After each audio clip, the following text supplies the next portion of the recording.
श्री स्वामी समर्थ. स्वामींच्या कृपेने तुमचा आजचा दिवस सुखाचा, समाधानाचा, आनंदाचा जावो हीच स्वामी आई चरणी प्रार्थना. आजचा विषय आपण अतिशय महत्वाचा बघणार आहोत. श्रावण महिन्यापासून सुरू होणारं स्वामींचं 11 गुरुवारचं व्रत नेमकं कसं करावं, श्रावण महिन्यात 5 गुरुवार असतील तर त्याची सुरुवात कशी करावी आणि हे व्रत केल्यानंतर भक्तांना आलेले अनुभव कोणते असतात, कसे असतात, हे सगळं आपण आजच्या व्हिडिओमध्ये सविस्तर जाणून घेणार आहोत. त्यामुळे हा व्हिडिओ शेवटपर्यंत नक्की बघा आणि आपल्या स्वामी भक्तापर्यंत ही माहिती नक्की शेअर करा. स्वामी समर्थ महाराज हे अक्कलकोटी निवासी दत्त अवतार सद्गुरू आहेत. त्यांच्या भक्तीचा महिमा अगाध आहे. जो कोणी मनापासून त्यांची सेवा करतो त्याला महाराज कधीच अंतर देत नाही. अनेक भक्तांनी अनुभवलेलं आहे. स्वामींचं फक्त नाव घेतलं तरी मन शांत होतं आणि जेव्हा त्यांचं व्रत श्रद्धेने केलं जातं तेव्हा त्याचे परिणाम आयुष्यात स्पष्टपणे दिसू लागतात. आता आपण मूळ विषयाकडे जाऊया. गुरुवार हा दिवस दत्त संप्रदायात अत्यंत पवित्र दिवस मानला जातो, कारण गुरुवारी हा गुरुतत्वाशी आणि दत्तात्रेयाशी निगडित आहे. स्वामी समर्थ हे दत्तात्रेयांचे अवतार आहेत, त्यामुळे गुरुवारी त्यांची विशेष सेवा केली जाते. 11 गुरुवारचं व्रत हे संकल्पपूर्वक आपल्याला करायचं आहे. हे व्रत आपल्याला मनोभावे ही सेवा करायची आहे. 11 हा आकडा पूर्ण तत्वाचा आणि श्रद्धेच्या दृढतेचा प्रतीक मानला जातो, म्हणून हे व्रत विशेष फलदायी समजलं जातं. आता प्रश्न असा येतो की श्रावण महिन्यापासून हे व्रत कसं सुरू करावं. तर श्रावण महिना हा स्वतः अत्यंत पवित्र आणि शुभ महिना आहे. या महिन्यात केलेल्या कोणत्याही सेवेचं फळ अनेक पटीने मिळतं असं मानलं जातं. त्यामुळे जे फक्त श्रावणापासून स्वामींचं व्रत करू इच्छितात त्यांच्यासाठीच हा काळ अत्यंत शुभ मानला जातो. श्रावण महिन्यात गुरुवार किती येतात हे दरवर्षी पंचांगानुसार बदलत असतं. कधी श्रावण महिन्यात 4 गुरुवार येतात तर कधी 5 गुरुवार येतात. ज्या वर्षी श्रावणात 5 गुरुवार असतील त्या भक्तासाठी एक सोपी आणि शास्त्रसंमत पद्धत आहे. श्रावणात 5 गुरुवार येत असतील तर भक्तांनी हे 5 गुरुवार हे 11 गुरुवारचं व्रताचा पहिला टप्पा म्हणून करावेत. म्हणजे श्रावणातले हे 5ही गुरुवार व्रताची सुरुवात म्हणून धरली जातात आणि उरलेले 6 गुरुवार हे श्रावण संपल्यानंतर पुढील महिन्यामध्ये सलगपणे पूर्ण करायचे आहेत. याचा अर्थ असा नाही की व्रत मध्येच खंडित होतं, तर श्रावणाचा पवित्र काळ हा व्रताची भक्कम पाया उभारणी करतो आणि पुढे चालू ठेवलेले गुरुवार त्या पायावर श्रद्धेचा कळस म्हणून मानले जाते. अनेक जुने स्वामी भक्त आणि स्वामी सेवेतील अनुभवी लोक हीच पद्धत सांगतात, कारण श्रावणाची सुरुवात ही या व्रताला अधिक बळकट देते. आपण बघूया की हे व्रत नेमकं कसं करायचं आहे, याची संपूर्ण विधी काय आहे. सगळ्यात आधी तर ज्या दिवशी गुरुवारपासून व्रताला सुरुवात करायची आहे त्या दिवशी सकाळी लवकर उठून स्नान करावं. शक्य असल्यास पहाटेच्या वेळी उठून मनशांतीने आपली सर्व कामे उरकून त्यानंतर देवघरात स्वामी समर्थांच्या प्रतिमेसमोर किंवा पादुकासमोर दिवा लावावा, उदबत्ती लावावी आणि मनोभावे हात जोडून संकल्प करावा. संकल्प म्हणजे मनातल्या मनात किंवा शब्दात महाराजांना सांगायचं आहे की मी आजपासून 11 गुरुवारचं व्रत सुरू करत आहे. माझी ही एक इच्छा पूर्ण व्हावी किंवा माझ्या आयुष्यातील अडचणी दूर व्हाव्यात यासाठी मी ही सेवा करत आहे. कृपा करून माझ्या पाठीशी तुम्ही उभे राहा. संकल्पानंतर स्वामींची पूजा करावी. शक्य असल्यास पिवळी किंवा भगवे वस्त्रे परिधान करावी, कारण हा रंग गुरुतत्वाशी संबंधित मानला जातो. महाराजांच्या प्रतिमेला हळद कुंकू, फुलं, तुळशीपत्र किंवा दुर्वा अर्पण कराव्यात. समय किंवा निरंजनाने आरती करावी. शक्य असल्यास घरातील सर्व सदस्यांनी एकत्र येऊन आरतीत सहभागी व्हावं. यामुळे घरात सकारात्मक ऊर्जा निर्माण होते असे अनेक स्वामी भक्त सांगतात. पूजेनंतर स्वामींची पोथी किंवा गुरुचरित्राचा एखादा अध्याय वाचायचा आहे.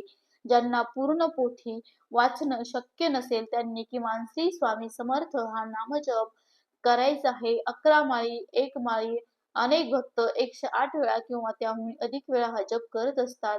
जप करताना मन एकाग्र ठेवावं अत्यंत हे महत्वाचं आहे, कारण नुसते शब्द उच्चारण्यापेक्षा मनापासून केलेला जप हा अधिक प्रिय ठरतो असा अनेकांचा अनुभव आहे. नैवेद्याबाबत म्हटलं तर या दिवशी शक्य असल्यास घरी गोड पदार्थांचा नैवेद्य दाखवावा आणि पुरणपोळी, खीर किंवा साधा गुळाचा नैवेद्य दाखवतात.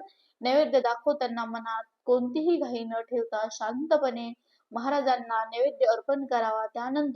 नंतर तो सर्वांनी प्रसाद म्हणून ग्रहण करायचा आहे. या व्रताच्या काळात काही महत्त्वाचे नियम पाळणं आवश्यक आहे. पहिला नियम म्हणजे या 11 गुरुवारांच्या काळात मांसाहार आणि मद्यपान पूर्णपणे वर्ज्य करावं. दुसरा नियम म्हणजे शक्य असल्यास गुरुवारी उपवास करावा.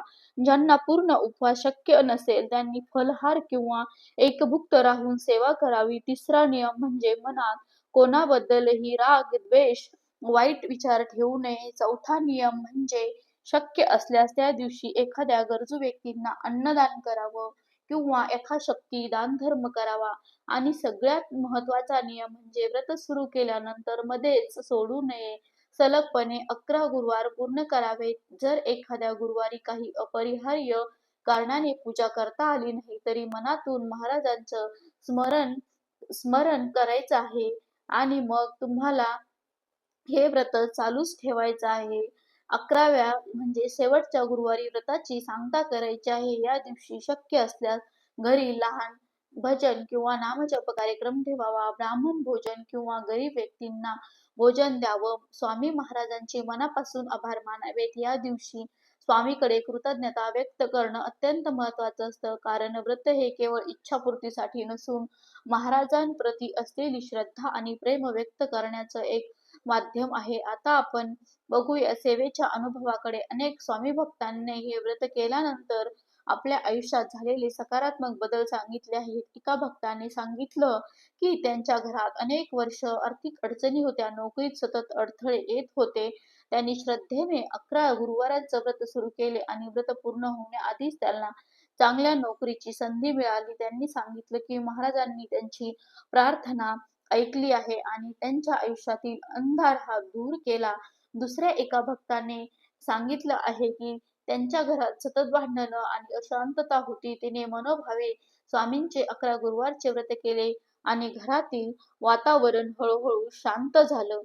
नात्यामध्ये गैरसमज दूर झाले आणि घरात पुन्हा एकदा प्रेम आणि आनंद नांदू लागला. तिने सांगितलं की स्वामींची सेवा केल्यानंतर तिला मनशांती मिळाली, जी आधी कधीच अनुभवली नव्हती. आणखी एका भक्ताने सांगितलं की त्यांच्या कुटुंबातील एका सदस्याची तब्येत खूप बिघडली होती. डॉक्टरांनीही धीर सोडला होता.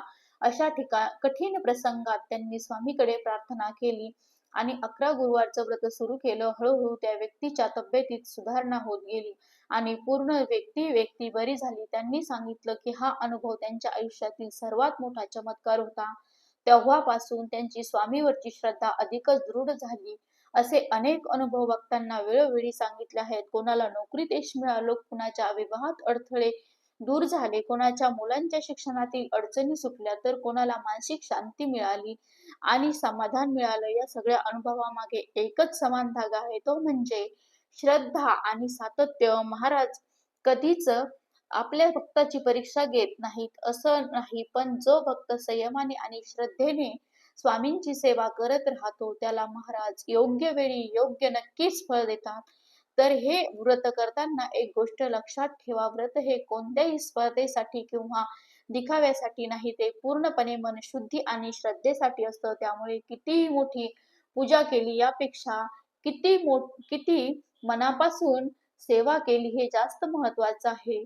अगदी साध्या पद्धतीने जरी तुम्ही सेवा केली आणि मनात खरी श्रद्धा असेल तर महाराज नक्कीच तुमची हाक ऐकतात. आणखी एक महत्वाची गोष्ट म्हणजे हे व्रत कोणीही करू शकतं. स्त्री असो वा पुरुष, लहान असो वा वृद्ध, कोणत्याही वयोगटातील व्यक्ती हे व्रत मनोभावे करू शकते. गरज आहे ती फक्त श्रद्धेची आणि सातत्याची. हे व्रत करताना कुणालाही घाबरण्याची गरज नाही. स्वामी समर्थ हे अत्यंत करुणामय आणि दयाळू सद्गुरू आहेत, जे आपल्या भक्तांची काळजी स्वतःच्या मुलाप्रमाणे घेतात. तर आजच्या भागात आपण पाहिलं की श्रावण महिन्यापासून स्वामींचं 11 गुरुवारचं व्रत कसं सुरू करावं, श्रावणातील 5 गुरुवार व्रताचा पहिला टप्पा म्हणून कसे धरावेत, व्रताचे नियम कसे पाळावेत आणि सेवेतून भक्तांना आलेले अनुभव कसे आहेत हे सगळं आपण बघितलं आहे. तर तुम्हालाही जर हे व्रत करायचं असेल तर मनात कोणतीही शंका न ठेवता श्रद्धेने सुरुवात करा. महाराज नक्कीच तुमच्या पाठीशी उभे राहतील. आणि जर तुम्ही आधीच हे व्रत केलं असेल तर तुमचा अनुभव देखील कमेंटमध्ये सांगायला विसरू नका. जेणेकरून अनेक स्वामी भक्तांना त्यातून प्रेरणा मिळेल. व्हिडिओ आवडला असेल तर चॅनलला लाईक, शेअर, सबस्क्राईब करा आणि कमेंटमध्ये श्री स्वामी समर्थ लिहायला अजिबात विसरू नका. हा व्हिडिओ प्रत्येक स्वामी भक्तापर्यंत पोहोचवा, कारण त्यांनाही या व्हिडिओची माहिती मिळेल. आणि श्री स्वामी समर्थ असे लिहायला अजिबात विसरू नका. श्री स्वामी समर्थ.